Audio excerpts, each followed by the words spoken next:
When my mom said it, she used the voice she saves for weather updates and dentist appointments, neutral, almost helpful. We don't have space for your kids at Christmas. Like square footage was the problem, not the fact that my sons exist. My brother didn't bother with neutrality. He smiled the way people do when they think they're finally saying something everyone's been thinking. Yeah, just bring yourself. They're too loud anyway. I nodded. That's the part people always miss later, the nod. Not the silence, not the swallowing, but the nod. It's the closest thing I have to a reflex. Agree, absorb, move on. I've been practicing it since I was old enough to understand that being agreeable made rooms easier to breathe in. After the call ended, I sat at the kitchen table and stared at the edge where the laminate was peeling. My boys were in the living room, bent over a puzzle that had lost one corner piece years ago. They didn't hear the call. They didn't hear the smirk. They didn't see the way my hands shook when I put the phone down. I'd already bought the presents. That was the part that stung, not because of the money, but because of the care. I don't buy loud toys. I don't buy things that need batteries or supervision or apologies. I buy things that say, I see you. A train set with wooden tracks that fit together 100 different ways. 2 sweaters with dinosaurs stitched so carefully they looked like they might step off the fabric. A book about winter that smelled like new paper and promise. I told myself I'd sleep on it. That's what people say when they're trying to convince themselves they're still undecided. Instead, I waited until the boys were asleep, then put on my coat and drove to the store. The parking lot lights hummed. Inside, the returns desk was staffed by a woman with tired eyes and a practiced kindness. She didn't ask why. She just scanned the receipts and slid the money back onto my card. The transaction took less than 3 minutes.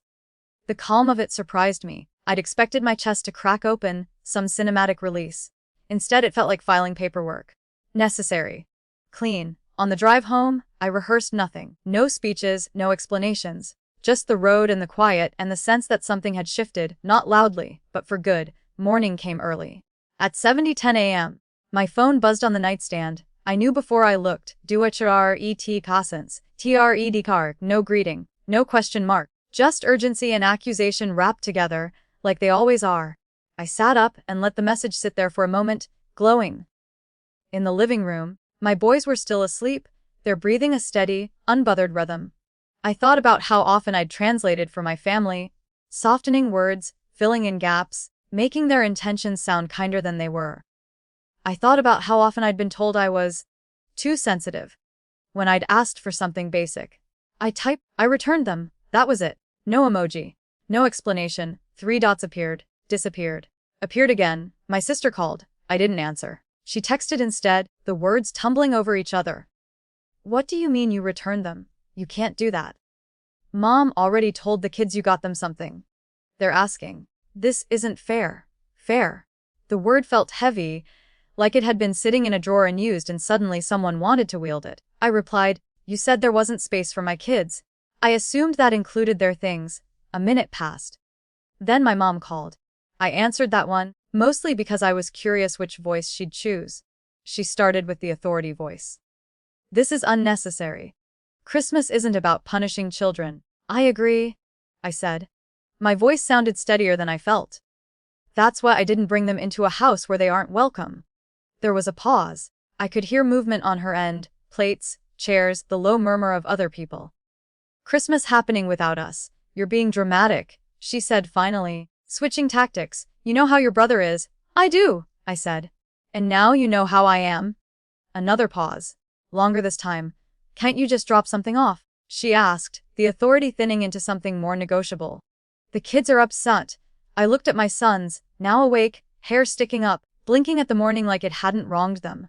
I thought about how often I taught them to say please and thank you, to share, to make room. No, I said. I can't. It wasn't loud. It wasn't cruel. It was final. The line went quiet. When she spoke again, her voice was different, careful. So you're really not coming? No, I said I'm not. After we hung up, the house felt bigger. Not empty. Exactly, just unclaimed. I made pancakes. We ate them slowly. The boys asked if we were seeing Grandma today, and I said not today. They shrugged and went back to their syrup. Children are remarkably good at accepting what is, if you don't teach them otherwise. Later, a message came from my brother. It was short. "This is ridiculous." I didn't respond. The day unfolded without ceremony. We walked to the park. We watched a movie we'd already seen twice. In the afternoon, I noticed the absence like a bruise you only feel when you press on it. It hurt, but it also told me where the boundary was. That night, after the boys were asleep again, I sat on the couch and let myself feel the full weight of it, not just the rejection, but the years of accommodation that had led there. The nods. The laughs at jokes that weren't funny. The apologies for existing loudly in a family that prized quiet compliance. I didn't feel victorious. I felt sad. And relieved. Those feelings sat side by side, neither canceling the other out. In the weeks that followed, Thintations came with more qualifiers.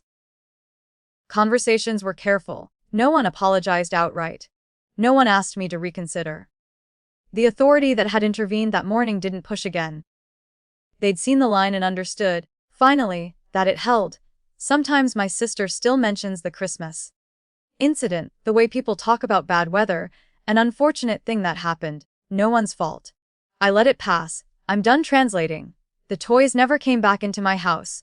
I used the money for groceries, for a repair on the car, for things that keep a life moving. The sweaters, the train set, the book, they exist somewhere else now, in other hands. That feels right. What I took back wasn't just presents. It was access. And once taken, it didn't need to be announced or defended. It just was, quietly, undeniably.